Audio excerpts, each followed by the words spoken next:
making it to everyday love is we have these fantasies about what is like, and we rely so much on the hormones, and that's always, there in the stream of things, but it needs to shift.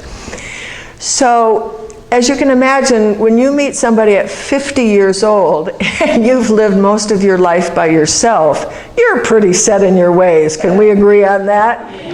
Yes. So Charlie shows up, and we had spent a lot of time talking and visiting and all the ways you could communicate in those days.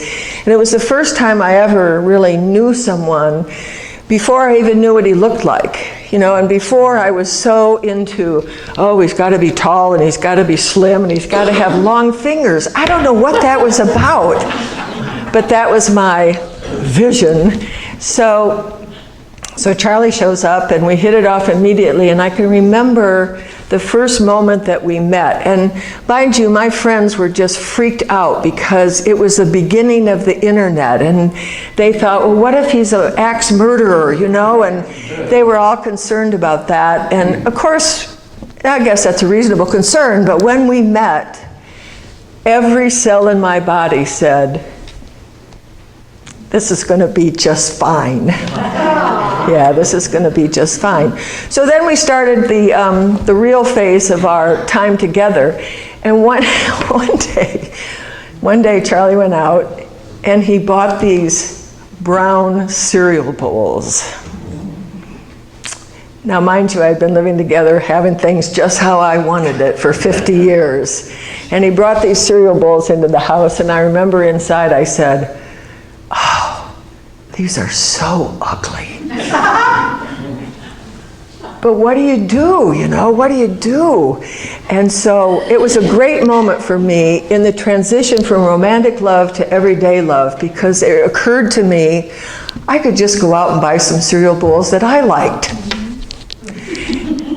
And do you know what? 25 years later, not one of those brown cereal bowls is broken.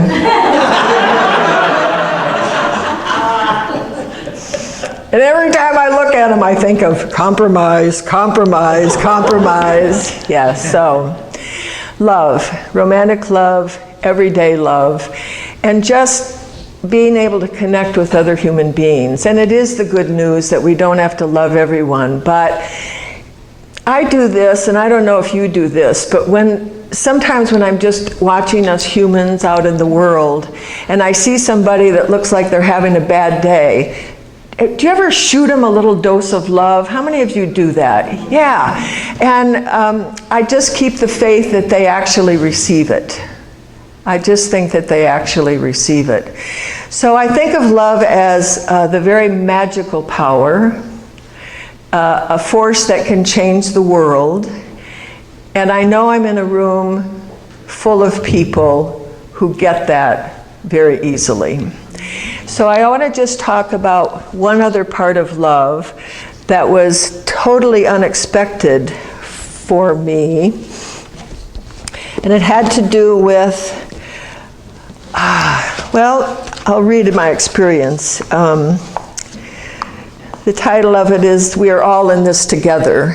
And this was, here it is. Montana just happened to be the place where my life changed forever for the better. I was at a workshop at Feathered Pipe Ranch. I remember when the brochure for the workshop landed on Mary's desk at work. Altered States of Consciousness with author Robert Monroe was the title. I'm going, said Mary A. Well, I'm going, said Mary W. Well, I'm going, said Barbara C. Well, if you're going, I'm going too. Off we went with little or no idea what an altered state of consciousness was, other than that produced by chemicals, and that wasn't it. We knew that wasn't it. We dropped down into Helena, Montana, and after a considerable drive, found ourselves in the middle of tall trees, teepees, and a log cabin lodge. We were on an adventure. After settling in, meeting Robert, and beginning what he described as something we've never tried quite like this before, off we went into 10 days of meditating, approximately 6 hours a day, lying on the sleeping bags on the lodge floor.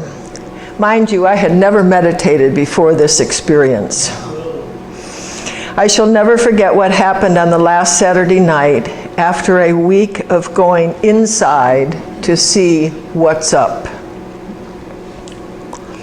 I came out of the last meditation with tears freely flowing and with a sense of euphoria in all my cells. I know now to call it an epiphany, but then I had no words, just a knowing. We are all one.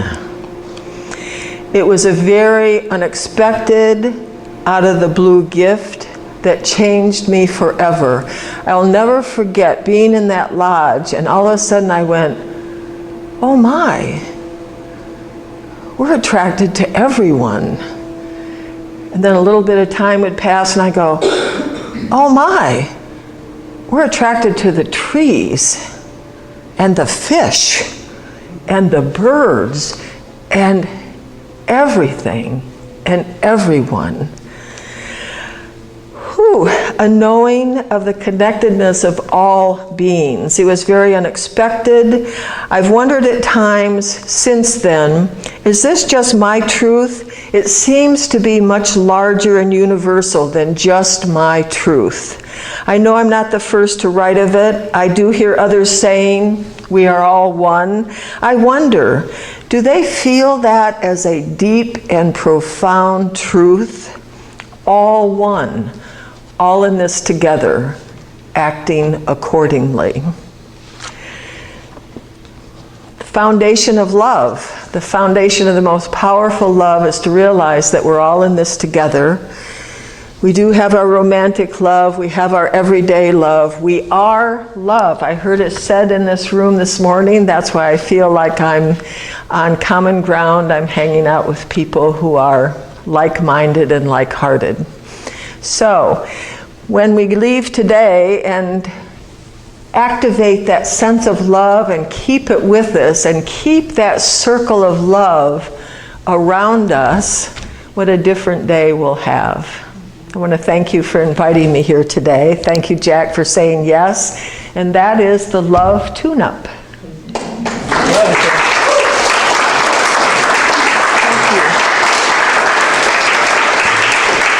Now I have something for you. I like to say we're all love spreaders, and what I have is postcards that I call thank you postcards, and you're welcome to take one or two, and sometime during this week it would be lovely if you would write one out or mail it, got to put a first-class stamp on it, or just hand it to someone and spread a little appreciation and love in the world.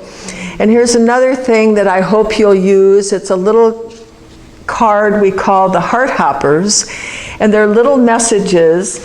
And this one says, thank you for your helpful ways. There's another one that says, what a blessing you are. There's another one that says, you're so amazing. And I'd like you to take one or two of these and either keep one for yourself and give one away, or just give them both away. And you can write a personal note on the back. But if you'll join me in being love spreaders, I would appreciate that very much. Thank you again for having me here today.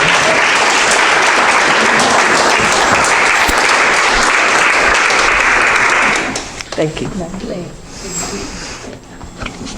Thank you. Thank you. Mm-hmm.